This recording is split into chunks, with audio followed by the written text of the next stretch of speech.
Alright, Frau Mueller, tell me what you got. As you press your way forward through the cozy, smoke-filled confines of Cafe Casve, you catch sight of Frau Mueller. She appears as Amsel described her, an impressive-looking woman of Aslanter descent, with coffee-colored skin and dark wavy hair. Everything about her screams corporate executive, from her expensive-looking suit to her tastefully understated makeup. She's obviously nervous, but she's hiding it well. She locks eyes with you and hesitates only slightly before speaking. Analog, I presume? Herr Amsel told me I could meet you here. He wasn't lying. He said that you had a job for me. She holds her silence for a moment, then nods. Yes I do. In truth, I'm in desperate need of your help. Then tell me what you need, Frau Mueller. She offers you a small smile. An assumed name, obviously, but I have been told that this is how you people do business. She straightens in her seat and tries on a smile. It hangs there for a second, then fades away. She sighs. From my accent, you've no doubt inferred that I'm an Aslanter. Further, you may have guessed who I work for. You tell me, I'm not in the business of guessing. As Technology, the only Aztlan-based corporation operating in Germany. I've been with the company for over a decade. Over the course of my employment, I've worked on a great many projects. From the innocuous to the obscene, my hands have touched it all. Never once did I question the wisdom of our research. Never once did I consider blowing the whistle on my employers. I kept my nose down, worked hard, and excelled at all the tasks set before me. They must love you there. No more than any other employee, but my commitment and work ethic were recognized, and I ascended the corporate ladder fairly quickly, which brings me to where I am today. Last month I was transferred here from my home in Tenochtitlan. They told me that an employee of my caliber was needed in Berlin, and that I would be working on a project with wide-reaching applications. The only other detail that I was given was the name of the project, Bloodline. That doesn't sound good. She looks you in the eye, and for the first time you see the cracks in her composure. She's doing a good job of hiding it, but deep down this woman is terrified. I've seen many terrible things in my life, Analog. In Tenochtitlan, blood magic is commonplace. Take a moment to imagine what that means. In the underground markets, people are bought up and sold in chattel. Street children are rounded up and bled like lambs. I witnessed all these things by the age of 12. She takes a deep breath and lets it out slowly. Seeing such things, it changes you, makes you numb. But what I found when I arrived here was worse. This project, it horrifies me, Analog, and it must be stopped.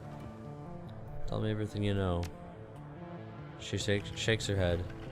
The less that you know, the better, for both of us. You'll just have to trust me on that. You need only know that it is evil, and that's not a word that I use lightly.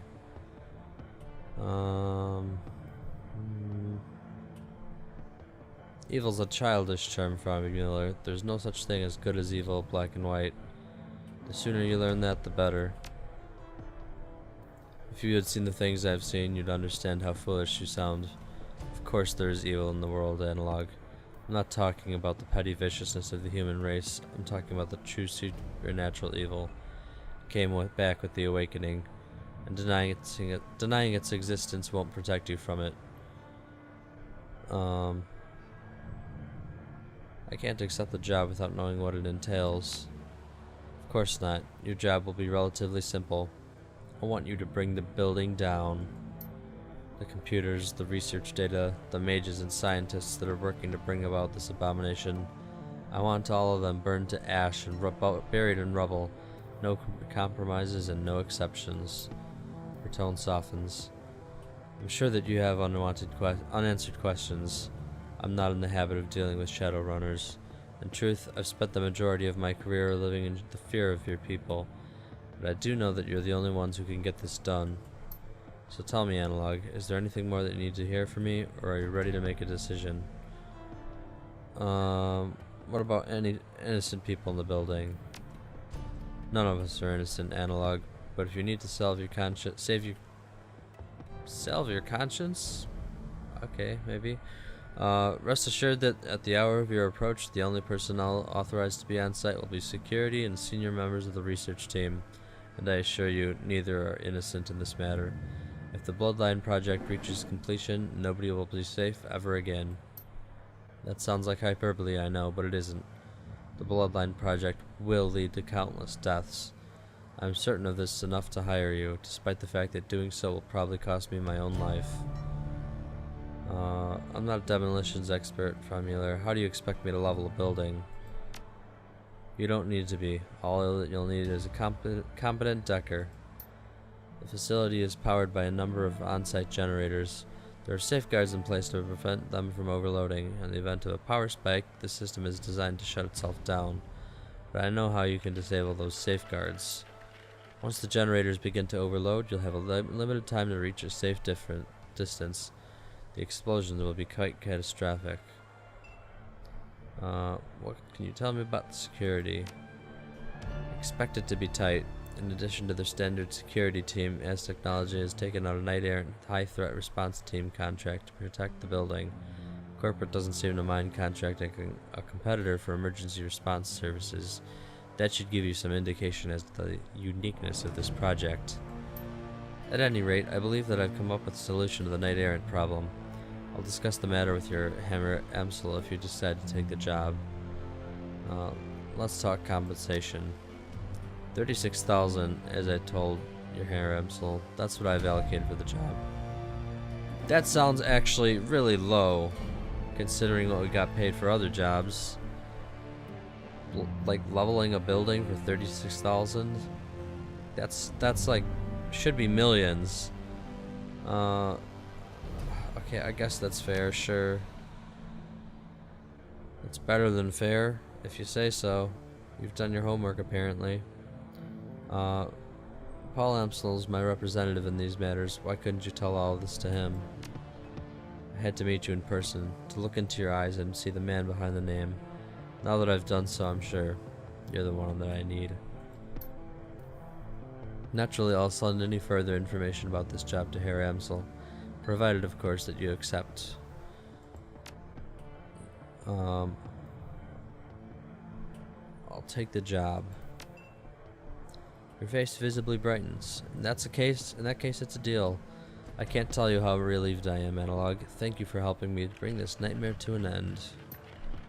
I will iron out the remaining details with your hammer, Amsel. I'll want to talk this over with you anyway, I'm sure. You're a good man, Analog. You're saving more lives than you know. If you say so.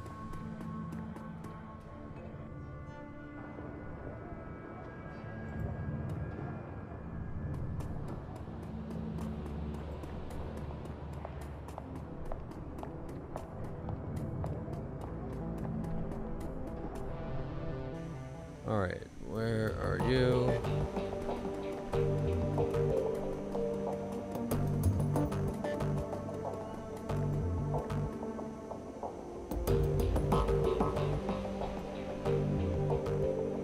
Welcome back. How did the meeting with Frau Mueller go? I accepted the job. Now how do we do it? I have a few ideas. Frau Mueller has provided us with detailed information on the facility.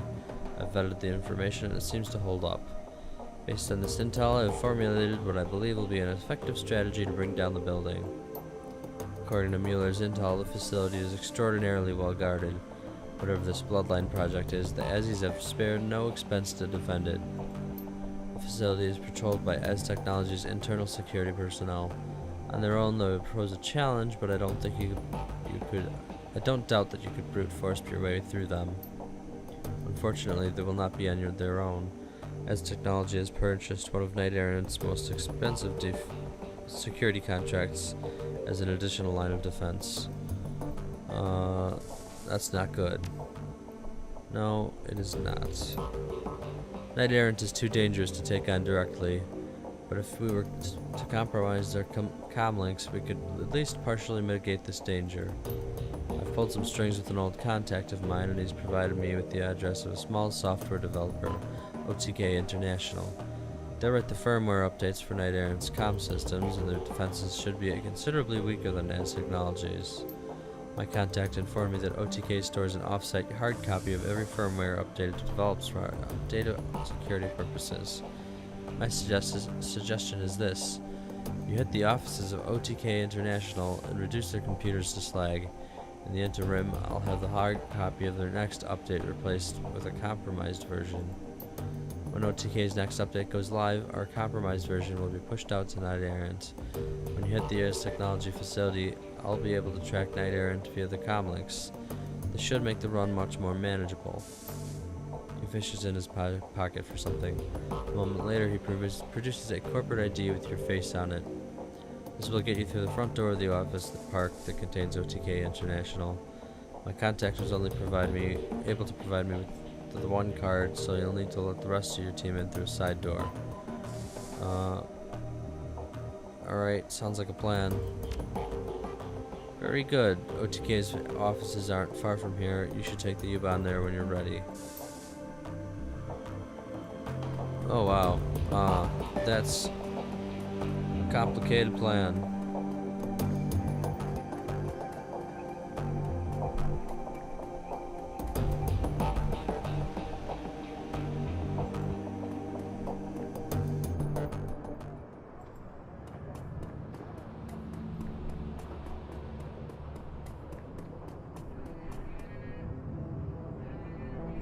Go on. There you go. Good work.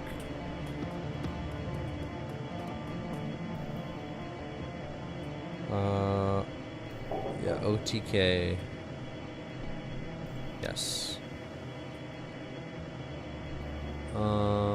Let's take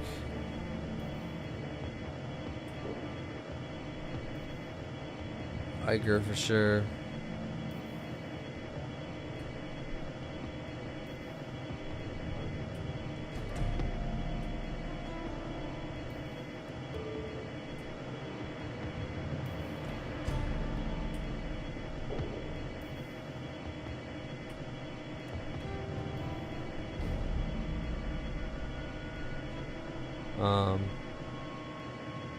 And Dietrich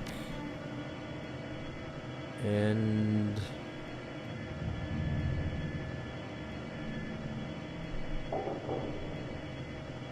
Glory.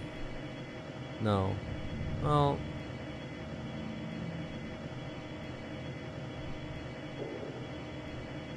I'm gonna guess there's gonna be hacking involved here, so let's go with Glory.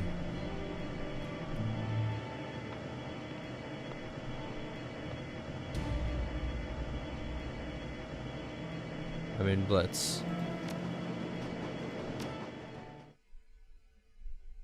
Guess I really want to take Glory.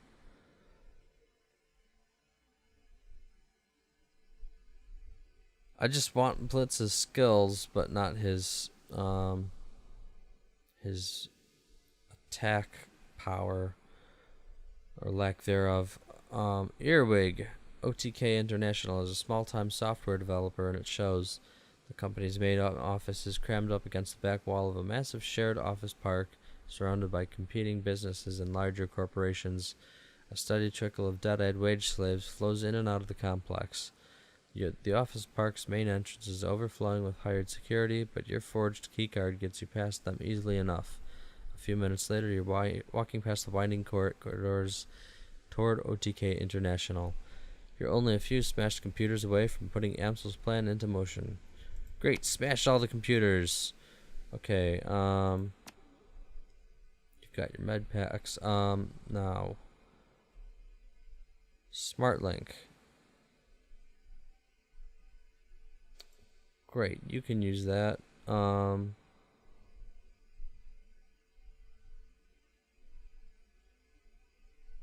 Yeah, much better than your lousy Uzi thing. And could give you more med kits, but I don't think that you'll need them. Or at least I think you'll be a bad person to give them to. And I'm gonna give you a med kit too. Actually, I'll give you. Or no, you have a healing spell. So one med kit is good enough. Iger, you've got 2 med kits. I've got a ton of med kits. Okay, everybody's got a med kit. You got a med kit. You get a med kit. Look under your seat. There's a med kit. Karma available. How much? 2. Forget it. There's nothing I can do unless I want another waste of a charisma point. Yeah, no. I mean, I could get a spell slot.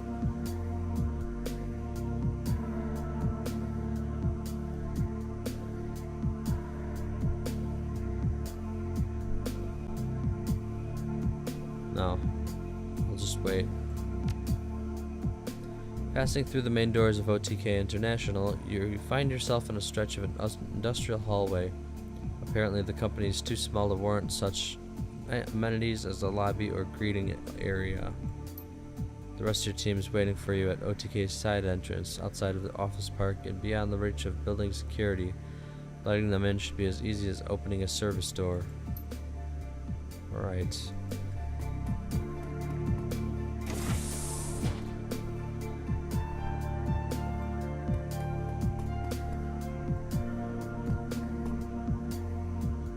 As you pass by the open door, you see a middle-aged wage slave working at a console.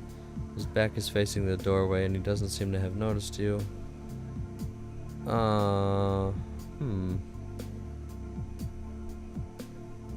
the smart thing to do would be to ignore him, but he could give me some info. I'll approach him. Turn into the room, and you make your way toward the wage slave. I like how it keeps you saying wage slave like that's like an official term, not like it's his position or something. We're hiring you on as a wage slave. As you approach him, he sits up bolts upright and begins to turn towards you.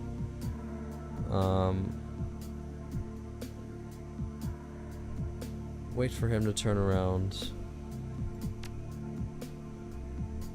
He turns and blinks at you. Who are you? How the hell did you get in here? The look of confusion on his face disappears, replaced by suspicion. His hand edges towards the large red button mounted to the desk. Charisma 3. Sorry I've startled you. My name's Jonathan.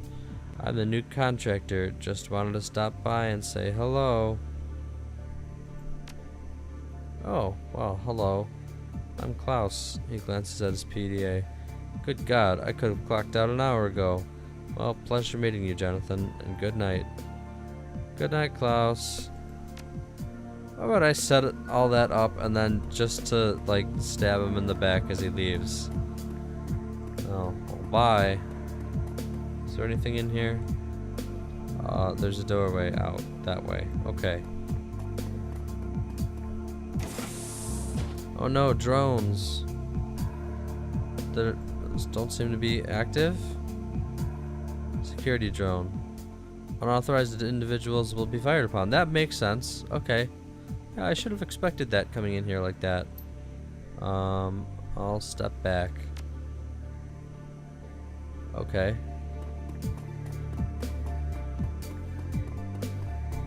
What's through here?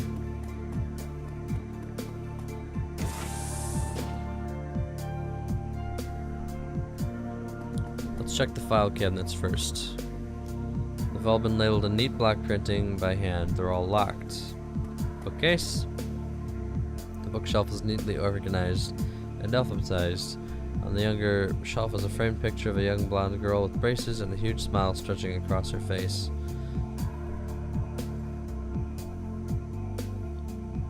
The desk before you is well kept. The papers are stacked neatly, the drawers are closed, and the terminal is shut off. Search the drawers first, I'm thinking. Contents of the drawers make it clear that this desk belongs to a supervisor of some sort, a Mr. Stephen Williams according to the nameplate. You'll find plenty of employee performance evaluations, schedules of upcoming meetings and deadlines, and other decidedly uninteresting files and papers. One of the drawers, however, is locked. Let's check it out. drawer appears to be secured by some sort of electronic lock. The desk itself, however, looks relatively flimsy. You might be able to force the drawer open. I'm guessing if I force it, I won't be able to close it. Oh well. You grab hold of the handle and pulls sharply. The magnetic lock holds firm for a moment, then tears free.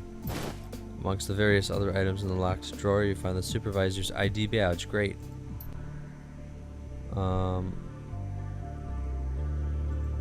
Is there any info on that?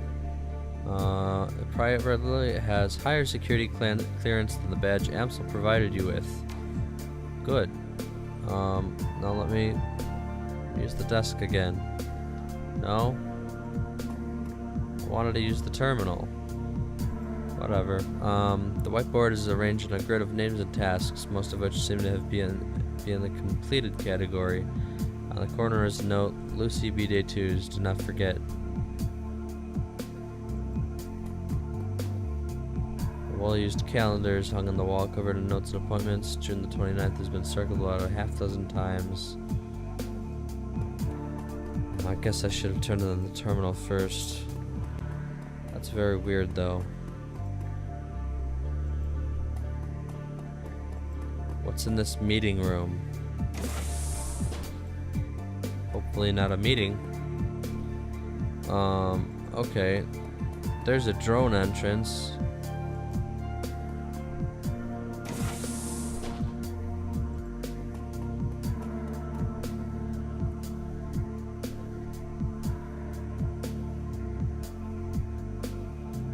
Alright. Oh, here. I could go this way.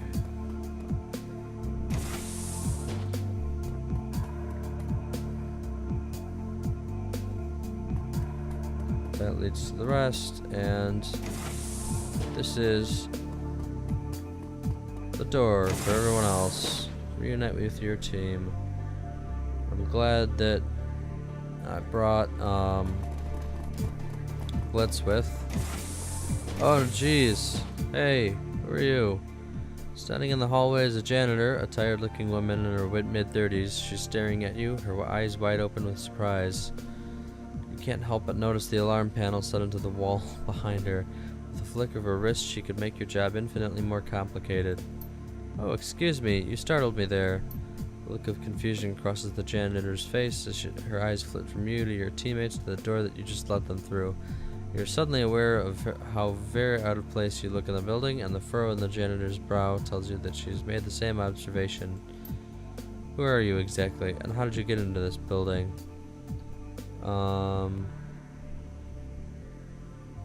an old friend of the development lead. Maybe. I'm with the night crew.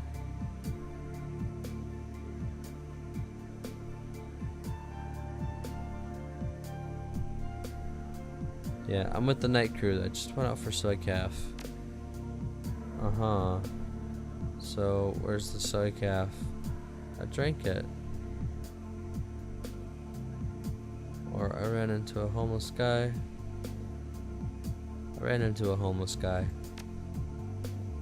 Yeah, okay, that's fair. She offers you a weak smile. Sorry about the attitude. I haven't got much sleep lately either. Between the hours here and a toddler at home, I'm pretty much a wreck. Look, I don't want to give you the third degree, but they've been harping so much about lax security that I have to. Everyone do your part and all that. So I gotta ask, why are you still in your street clothes? You know how seriously they take the dress code here, especially if you work in one of the server rooms. Well, here's some terrible lie. I'm not a fan of the dress code. I sort of do my own thing.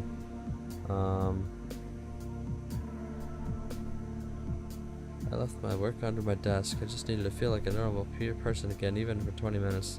It's only so long and you can stew in your work outfit. You know what I'm talking about, right? Oh, I wish I could do that option.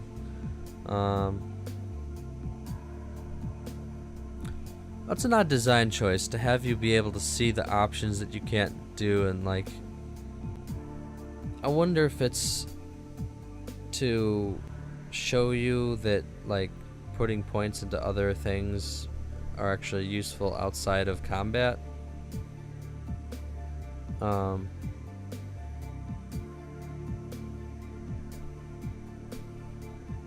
That must be part of it, at least.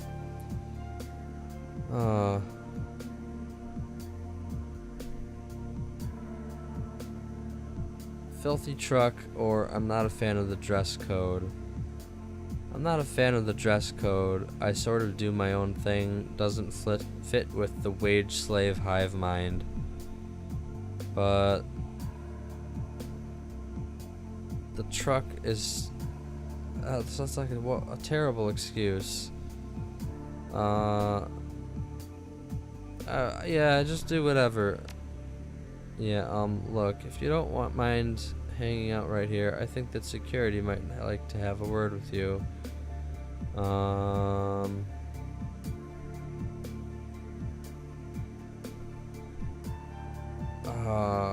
don't want to attack her because she's just doing her job.